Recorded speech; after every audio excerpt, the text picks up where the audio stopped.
Happy Monday, April Fools, April 1st. Man, it's dreary, it's a little ugly, but we're here, right? And today, my Motivational Monday is talking about the 3-year fear. There's a conversation I've been having recently with a lot of entrepreneurs as it relates to um, wanting to close down their companies. And the conversation goes a little like this, like, hey, Noelle, I think I'm just going to go ahead and shut my company down.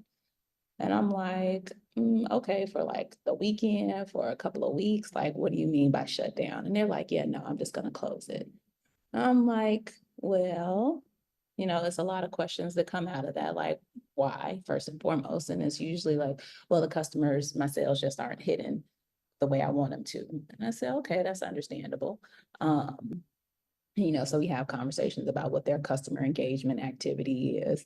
But then just a little deeper. I'm like, okay, well, how long have you been doing this? And I've noticed this conversation primarily with like first time entrepreneurs or entrepreneurs who are like, this is the first time they really like focused in on a company for a consistent amount of time. And it usually shows up that this is like year 3 in their entrepreneurial journey with this particular company, and they're just like, I'm done. I want to get out. And so I asked, I'm like, well, is this the exit that you planned? Like, is this how you wanted to end this company? And they're like, no. I said, okay, well then let's unpack and give it some real thought, right?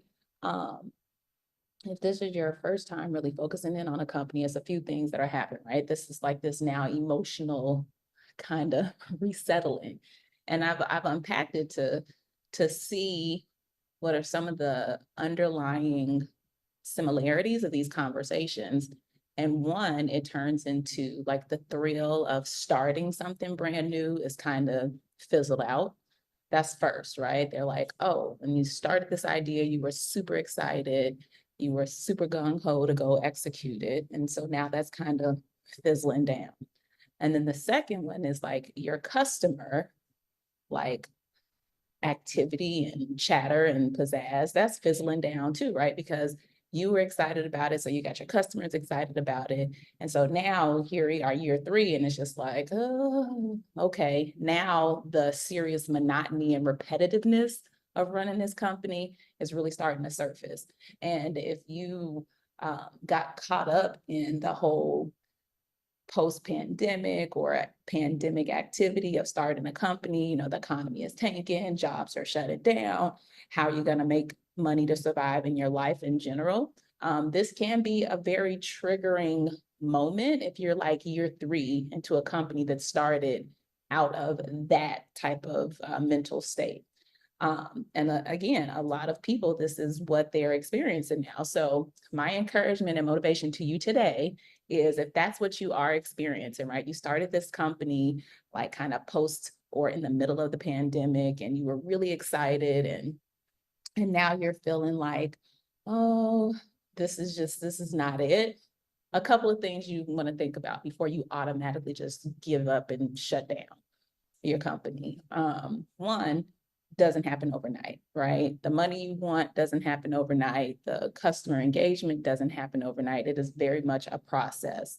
Um, so you want to really sit back and look at, how have you been preparing yourself for the cycle of your company, the cycle of your industry, right? What are the high seasons? What are the low seasons? Now you should have been keeping accurate information about your sales and customer engagement and activity over the past 3 years. But if you haven't, that's okay. Now is a good time to start. But what you really, really want to do is make sure you're just not making another emotional decision to shut down your company, particularly if you really have a passion for it, right? Because sometimes it might just be a matter of, do you have the proper processes in place that'll really help you re-engage with the excitement of your company? And then also, this turns into the time where you really can tap into those ideas that you really wanted to do when you started the company, but never had the time to focus in on. And I know you have them. You have the, oh, ooh, if we did this, or, ooh, I wish I could do that. And you never did it. So go back to those, ooh, I wish I could, or ooh, we should do, and see which one of those you can actually start implementing, right? And recharge and re-energize yourself with your company at this 3-year mark, because this is also where the fear starts to settle in, right? The excitement of starting it is gone, and the fear of sustaining it is now trying to creep up against you. So squash down that 3-year fear, reach into the excitement of why you started this company those years ago, and start pulling out the ideas that you had that you weren't able to execute initially, and start implementing those. And I think you'll see a re-engagement of excitement in your company at this point. And if you really are like, no, I don't even want to try it, I don't even want to do it, you decide an entrepreneurship isn't even for you, that's okay too, right? A lot of people I'm discovering are having like this like inner turmoil of, I really want to have an entrepreneurial activity or an endeavor, but I need a job. That's okay. Like, we have to be very realistic with ourselves that if you weren't born with a significant amount of access to money to start a company, and you are working and trying to stabilize your financial household as well as start a company, it's going to be a process. It's going to be a journey. It's going to be a transition. But don't make a reactional emotional decision of shutting down your company just because you've hit a roadblock or you feel like the company isn't doing exactly what you want to do. If you really have a passion for it, you put a lot of money into it, you put a lot of time into it, take the time to really have a rational framework of, should you continue on with it or should you really close the doors? But I love to hear what you decide either way, because I'm gonna tell you, after having those conversations with a lot of these people, they're like, oh my gosh, Noelle, you are so right. That's exactly what it is. I'm no longer excited about it. I'm like, it's understandable, right? What people don't tell you about going into entrepreneurship, particularly in something that you know you can do very well, is that it's very monotonous. At the end of the day, it's the same repetitive thing day in and day out, day in and day out. But it's the consistency of it that makes it, work. So be at peace with the monotony, implement some of the activities that you didn't try at the beginning, but you had the idea and the intent to reach back into that excitement chamber in your mind and start activating it. This is Q2 of 2024. Just go out and really enjoy what you're doing. Find the passion again. But again, if you decide that, hey, my passion is really spent, that's okay too.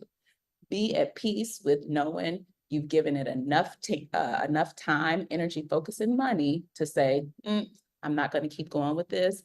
But realize that if you do decide to start another endeavor, you're going to go through the same process again. You're going to get excited about it. You're going to get happy about it. And then you're going to have this letdown of adrenaline about it, right? So it's just a natural roller coaster, and you have to be okay with that. So if you can't handle that roller coaster, which a lot of people after a while realize the entrepreneurial emotional roller coaster is not for them, it is okay. All right. I hope that motivates you and helps you through wherever you are in your 3-year journey, if you're there. And if you're not, be prepared for it as a just in case, right? Rather have your seatbelt on this ride versus not knowing what you're going into. I love you all. Be blessed, and I will see you next week.